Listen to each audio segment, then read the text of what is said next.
Well, good afternoon, everyone. Thanks for joining in to our Thoughtful Thursday for the month of March. We've got Dr. Clint Waltz online with us this afternoon to talk to us about spring turf greenup. And as I said just a few minutes ago, I'm so excited to hear what he has to say because each year is different. So Clint, thanks so much for being online with us this afternoon. My pleasure. And if you will, I just want to share a couple of announcements with Master Gardeners to let them know what's going on. So if you want to advance it one page, we do have Thoughtful Thursdays lined up. We've got 9 sessions this year.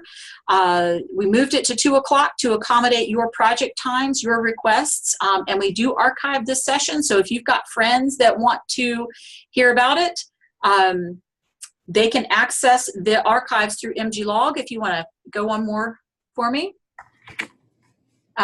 This is what it looks like when you log into your MGLog account, and if you scroll down to the bottom half of the screen, you'll start seeing all of the archives.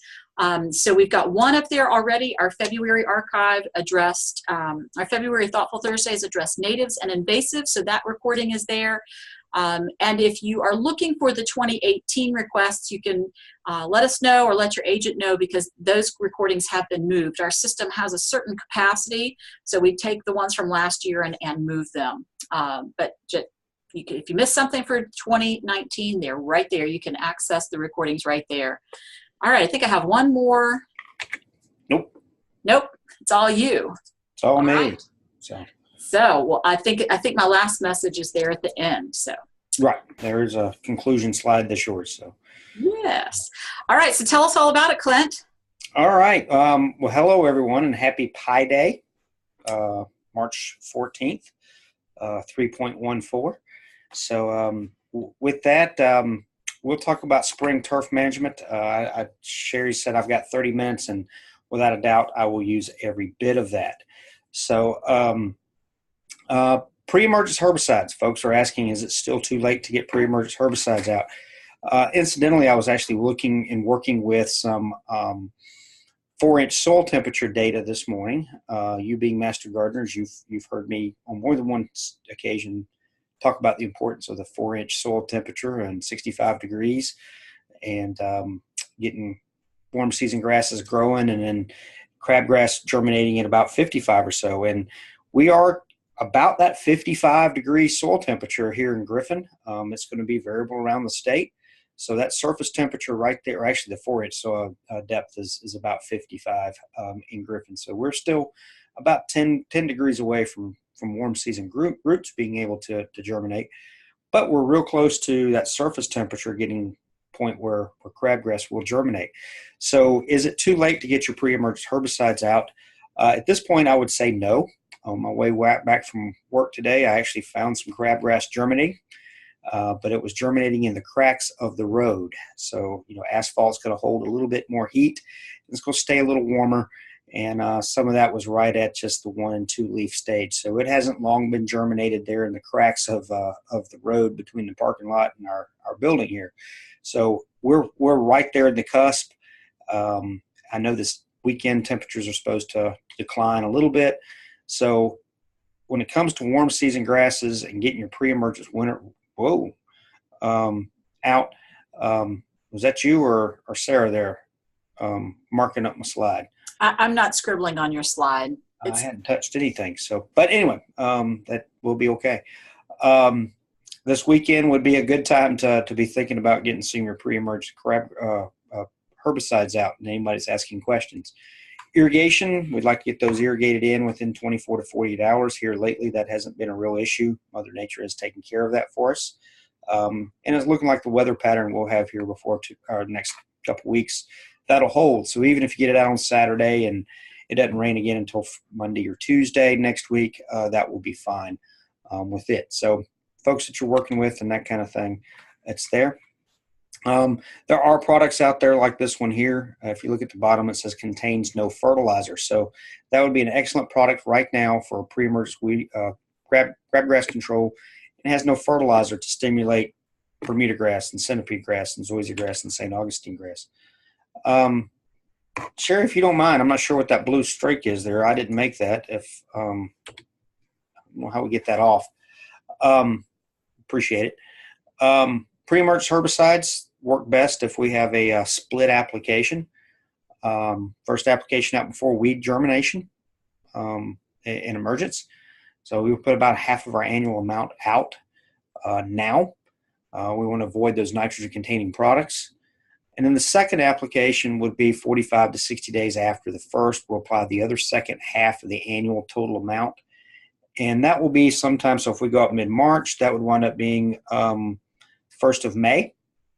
1st to middle of May would be that one. And by that point, soil temperatures where our warm season grasses can certainly use that nitrogen and get going. So that program right there, long-standing program, some of that was put together, maybe 25, 30 years ago here on the UGA Griffin campus with B.J. Johnson, former weed scientist.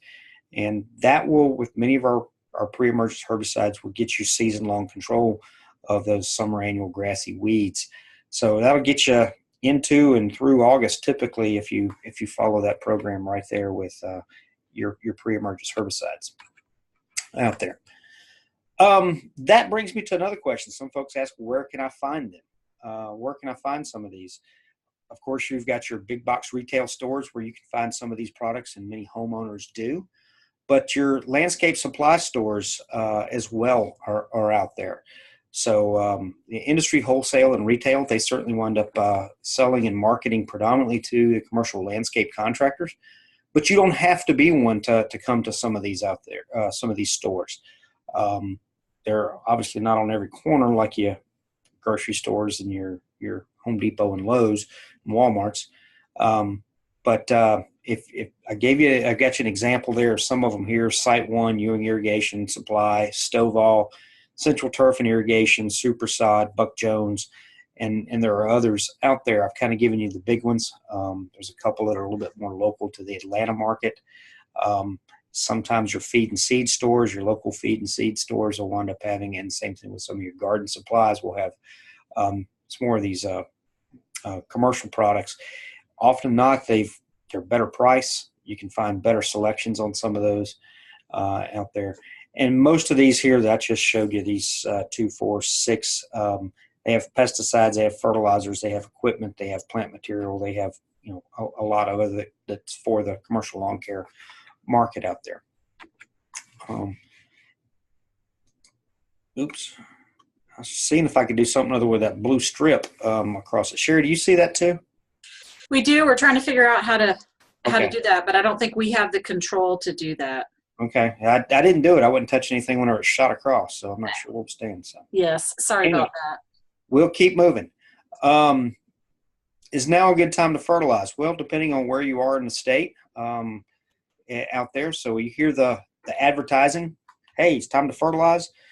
First question you'd ask is, what grass do we have? If it's a warm season species, something like Bermuda grass or centipede grass or zoysia grass or St. Augustine grass, the answer is no. We're waiting on the soil temperatures to come up, and we're just not there yet. As I said, I was working some of those data this morning for another project, and right now here in Griffin, we're right around 55 degrees at the 4-inch depth, so we're still about 10 degrees away. That can change fairly quickly, but not quick enough that we'd be putting nitrogen fertilizer. Hey, there it goes. Nice. Nitrogen fertilizer out on warm season lawns. However, for those of you that are in North Georgia and you have cool season lawns, tall fescue lawns, now would be an ideal time to get some fertilizer out. Now's the time to feed your tall fescue lawns. So the advertising you may and will start hearing for sure is question you need to ask is, what kind of grass do I have? I gave an interview with a lawn care magazine yesterday, and they were asking questions like, what's the ideal mowing height for grasses in Georgia? And they were out of the Northeast, so there they've got Kentucky bluegrass and tall fescue, and they mow everything at one height. So here we've got 6 different species, and each one has its own mowing height and mowing requirements. And that's kind of the same thing with our fertility here too in the Southeast, is that centipede doesn't need near as much fertilizer as say Bermuda grass or St. Augustine grass does. So understand and know your grass species and what it needs. We've got some calendars out there, and we'll see if we can make those a little bit more available as well. Incidentally, tall fescue timing, fall and spring, we're right there with that one. So this spring application, mid-February and April, well, here we are mid-March. That's still fine. If you missed that mid-February, so go ahead and get a fertilizer, a pound of nitrogen per 1,000 square feet out on your tall fescue now. Let's get it growing. And then I'd still be looking at somewhere that first to middle of April application on the second application for this fall, or spring, excuse me, for tall fescue. So, and if you're out there looking, a great turf one is 1648, but good luck finding that many times. Those commercial lawn care outlets tend not to have a 1648. They've got some other things. I know there's a 3238 out there. Pennington makes one and makes it available to the commercial side, but as I said earlier, homeowners can buy and use those outlets as well on those. But, don't call me up and say, hey, I found an 18.512. Is that one okay? Yeah, that's kind of close on these out there. So, I have found the 1648 that you can generally find that one in your feed and seed stores. So if you've got a local feed and seed store that they have stuff for horses and livestock and that kind of thing, generally they can get you a custom fertilizer, and it's not so custom of a 1648 for lawn care. Yes, Sherry. I don't know if you want me to interrupt you. Excuse me here. We do have questions from the chat box. Sure. Okay, so we have a question. Should we wait to fertilize warm season grasses until the soil is at 55 or what temperature? 65 at the 4-inch depth. Okay. 65 degrees at the 4-inch depth. Oops. Is the answer for that on warm season grasses. Okay. So yes, delay putting nitrogen fertilizer on warm season species until soil temperature at the 4-inch depth is consistently 65 degrees and rising. Which, again, as I was looking at some of these data this morning for the central Georgia area right here in Griffin, just south of Atlanta, that tends to correspond with somewhere about mid-April to first 2 weeks of May. I was looking at data over the last 3 years. So we kind of hit that spot in there of soil temperatures at the 4-inch depth, 65 degrees, somewhere between mid-April and first 2 weeks of May. So depending on whether you're north of here or south of here, you can kind of use that as a little bit of a guide. Establishment of tall fescue. I have gotten several questions this spring about seeding tall fescue. Is it too late? Right now, here we are, middle of March. We're starting to move towards too late. I like seeing tall fescue seed come in about mid-February, generally. But we're still kind of in the sweet spot, but we're certainly on the backside of the sweet spot curve, if you will, on it. I like mid-February because it's still a little cool for those seed to germinate, but temperatures warm up in March, those seed are there, they're ready to do their thing, and they're ready to germinate, and we get root systems developed as best we can and as deep we can before we get into May and June when it starts to get hot and tall fescue starts to slow its growth rate on it. So if you're thinking about adding seed to an existing tall fescue lawn, again, it's time to go ahead and get that done. If you've already put a pre-emergence herbicide on a tall fescue lawn, don't waste your time and effort to seed it. If that went out 2 weeks ago, that pre-emergence herbicide is there and will inhibit tall fescue germination just as it would crabgrass. So if you're looking to increase the density of your tall fescue lawn, you want to put some seed out, that's fine. Just be sure that you haven't put out your pre-emergence herbicide already or had it been applied. Okay. If it's a new lawn or a new area, we like to say lightly straw it. I've gotten to where I like doing pine straw a little bit better for a couple of reasons on that. I have fewer weed issues associated with pine straw than I do with wheat straw. So we don't have a competition issue there with the tall fescue and weeds that are coming in with the straw. The other is the tall fescue tends to push that pine straw up as it germinates and begins to grow. It makes it much easier to rake off. It tends not to hang around in the soil as long. So I've kind of gotten to whenever I'm establishing plots or areas with tall fescue, we're strawing those in with a light little coat of pine straw. And you see from the picture right here, it's not terribly heavy.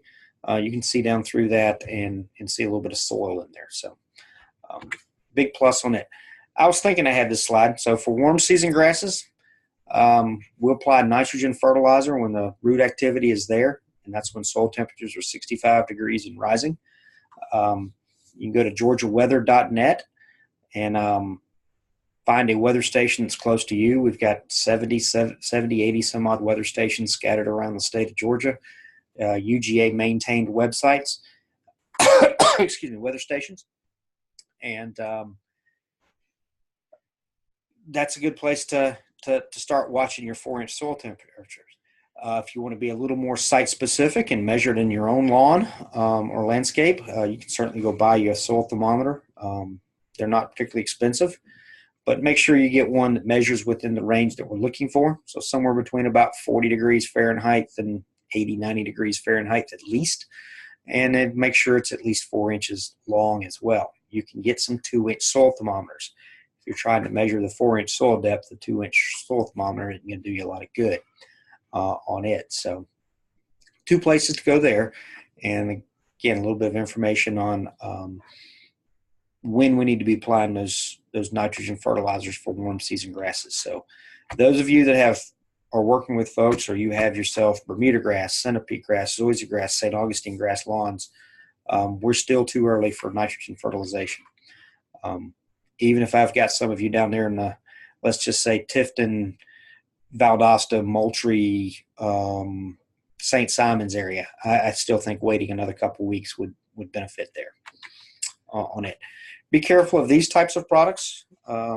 These are out there right now too in your big box retail. Apply in early spring. These are the ones where it's going out for your DIYer, your homeowners, and they're trying to give them as much information, sometimes good and sometimes not so good, as possible.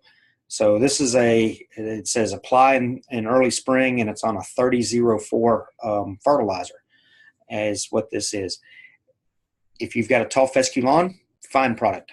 If you have a warm season species, wrong recommendation and wrong product for right now. But I'd almost guarantee most of you can wind up going to your big box retailer right now, find a product very similar to this, and it will be by the pallets in some of those stores right now. So agronomically, doing the right thing for the plant such that we don't create some additional problems. Fertility is one thing that if we do it right, we can get grass growing when it's supposed to and not cause other problems. So don't always believe what you read. Some of those other problems are disease. We over-fertilize or stimulate our warm season grasses too soon. We can certainly encourage some diseases, things like brown patch or large patch. They come from the both same causal organism, or Rhizoctonia, out there. And one of the things that this disease likes is highly fertilized, or certainly young, succulent, juvenile tissue. And going out and fertilizing right now will certainly stimulate growth, which would be young, succulent, juvenile, that may be redundant, young and juvenile tissue. So we can create some disease issues right now by over-fertilizing or fertilizing too soon on these warm season species out there. Dr. Martinez has done a really nice job with identifying and controlling of Rhizoctonia large patch in Georgia. I will not tell you to go to our UGA website to download that. It's a mess. My suggestion would be is take that name and put it in Google, or UGA Circular 1088, and put that in Google and let Google get you there, but don't try going through the UGA extension site. You'll drive yourself crazy on it. But good publication, good description, and good information there. Large patch on warm seasons. I will not tell you that by not fertilizing or delaying that fertilizer until soil temperatures are 65 degrees and rising will not give you large patch in your zoysia grass lawn or centipede grass lawn. It still could occur. What we're likely to do is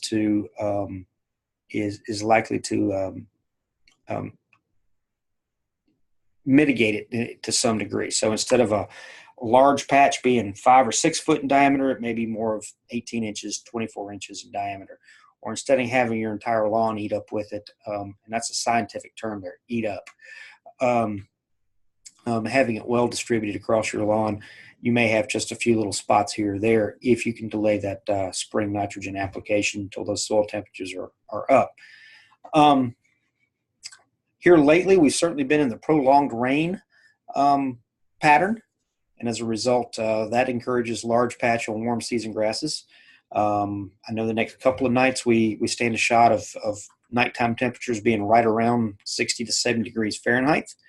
Daytime temperatures, we're not bumping up into those 80s yet, but I can promise you here within the next 3 to 4 weeks, we'll have some spots of Georgia that'll be bumping into the low to mid 80s here in the next few weeks. So the Savannah area, the Augusta area, the Macon area, and south, large patch could start to occur on centipede and zoysia grasses before long.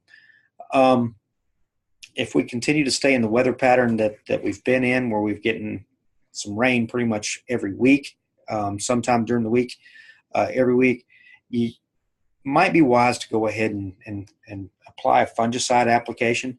And I've listed several here: Heritage, ProStar, Lexicon, Mirage, Xterra, Stress Guard, Valista. And those are ones that have a 28-day residual on them. So if we put those down as a protective fungicide, let's say here mid-March, you come back mid-April with a second one. By the time we get into mid-May, we're likely to be warm enough that the disease isn't as big an issue and the grass is actively growing and can handle it. So you may be looking about 2 spray applications this spring to protect that lawn, allow it to come on out and transition out and not be diseased as it's coming out. Oh, I forgot I left this one in. Generally I'd do this one for the professional folks, but Xterra Stress Guard is a newer one. It's a combination of two fungicides in it from 2 different modes of action, and that's what the numbers in the parentheses are right there. Is their fungicide action code, and that's to help prevent some resistance issues out there. But Xterra Stress Guard is one out there to get it down preventative and some early curative to hold off some disease of large patch. Or can large patch be an issue on zoysia grass? You betcha it can. I took 2 out of 3 of these pictures. One was given to me. The center one was given to me by a former pathologist here at UGA.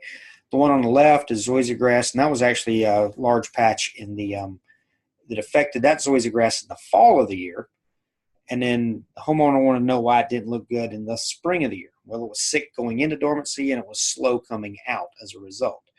On the far right is large patch active on zoysia grass right behind the golf course putting green.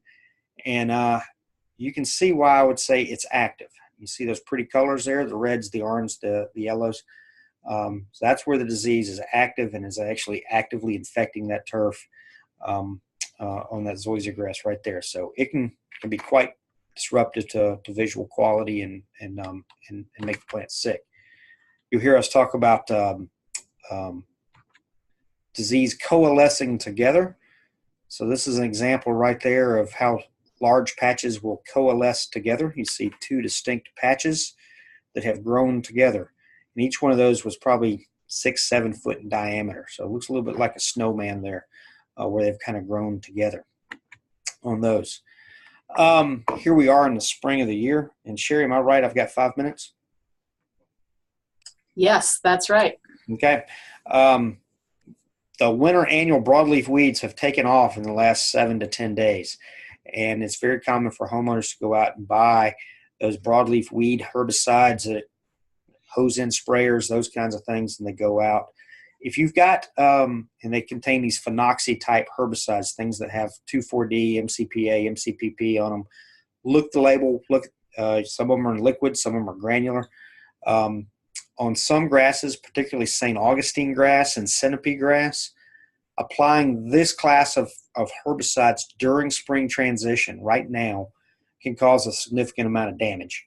And that's what happened here on the St. Augustine grass lawn here is this gentleman had his son or son-in-law apply a phenoxy-based herbicide. It was one of these hose-in things. It probably said apply to 4,000 square foot.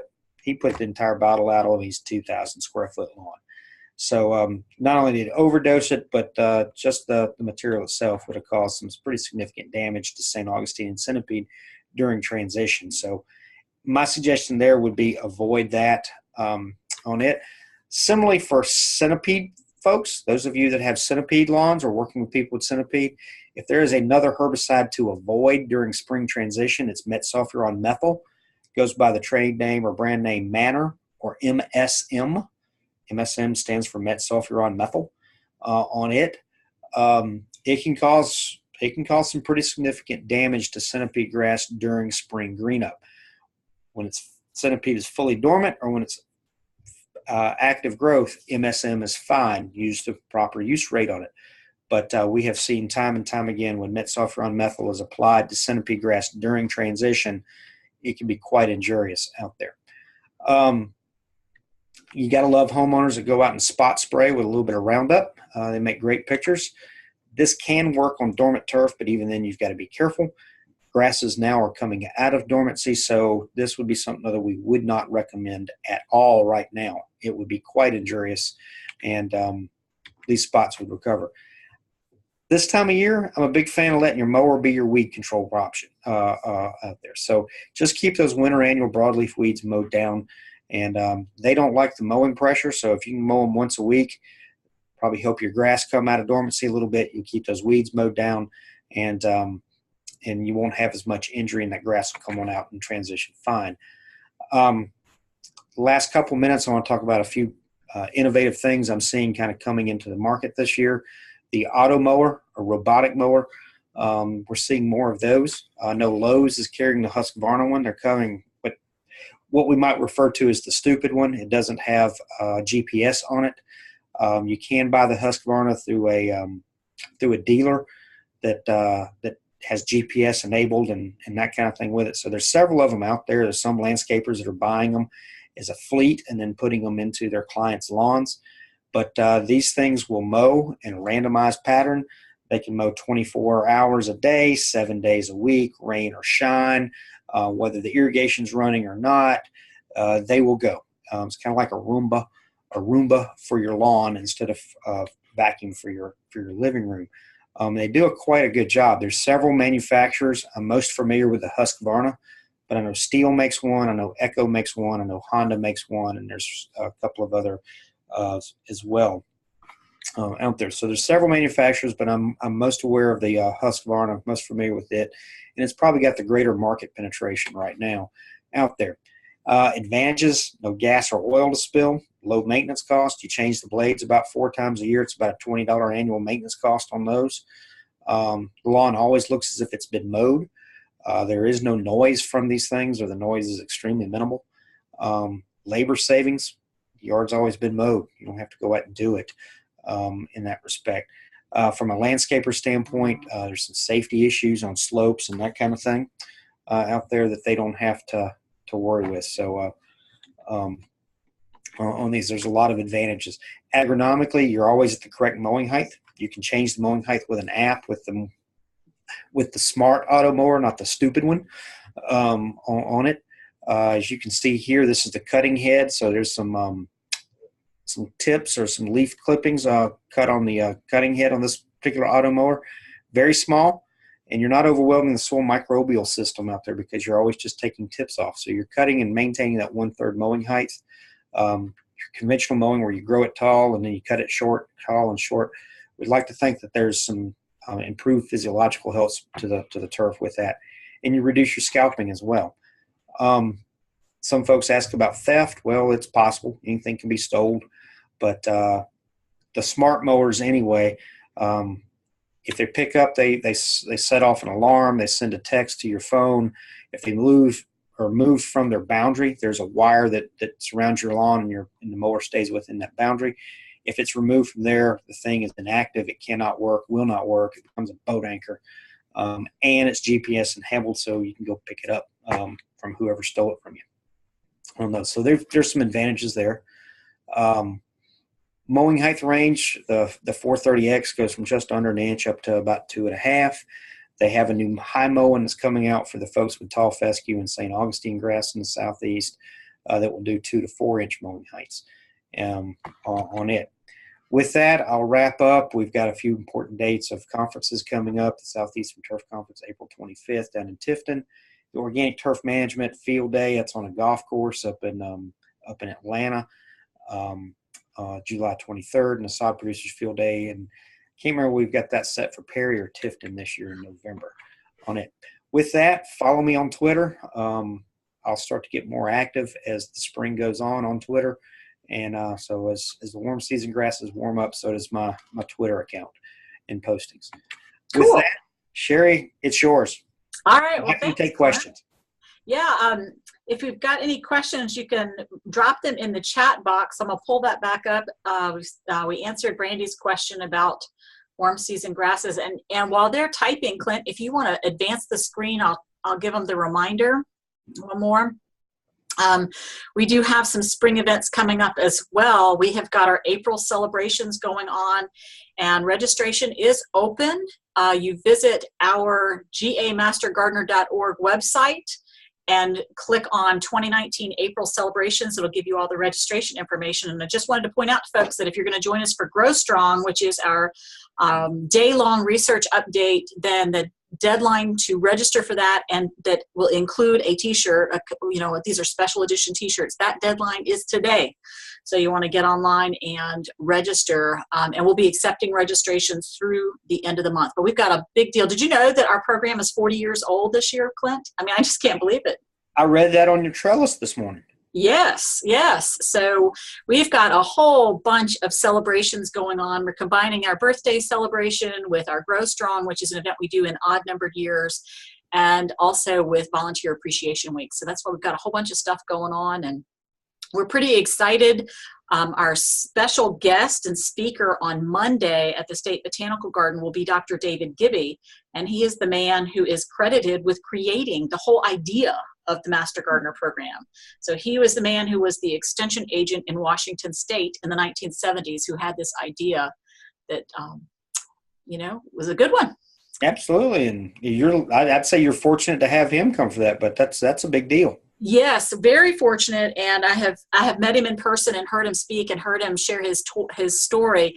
And he's a terrific speaker, very entertaining, and I can't think of a better person to kick off all of our celebrations than Dr. Gibby. So I hope that everybody online will take advantage of the opportunity to come, be a part of the events, register, get all that information. I don't see any questions here in the chat box. Clint, you've done a great job at presenting, getting us oriented for a spring. I love that picture of the smart mower underneath of your car. That's the death nail of some of those, is sometimes they kind of get wander in the wrong spot, or cars wander into the wrong spot and catch them. Yeah. But other than that, they're fairly low maintenance, and I think they're going to be we're going to see many more of those hitting landscapes over the next 5 years. That's an emerging trend I think is going to stick. Yeah. So my lawn care service provider is a teenager, and he will only be at home for a couple more years. So I'm thinking, that looks very appealing. Well, yeah, the price on these things are a little on, folks would say, on the expensive side, but if you compare them to a new lawnmower, it's about the same price for a riding lawnmower. Right. They'll run about $2,500, and Husqvarna says they have about a 10-year life on them. Yeah. So, you put that and factor out the gas and oil and everything else with them, it starts to make some pretty decent business sense too, as well as good agronomics. Yeah. And I had no idea all of those features, the anti-theft and all that sort of stuff was built in. That's pretty cool. Pretty cool. All right. Well, that wraps up our time for today. Just a reminder that we will have our next Thoughtful Thursday in May, because we're all going to be gathering in April for all of our events and our Grow Strong and all of that sort of stuff. So Our next Thoughtful Thursday webinar will be May 9th, and we'll hear from Dr. Elizabeth Little. She handles all of our disease requests in the plant pathology lab, and she's always helpful, just like Clint has clued us into what to kind of look for in the spring turf grass green up. There you go. Dr. Little will give us some insight onto what to expect in the plant disease arena. So we're so thankful, Clint, that you shared your time with us this afternoon, and look forward to catching you another time. My pleasure.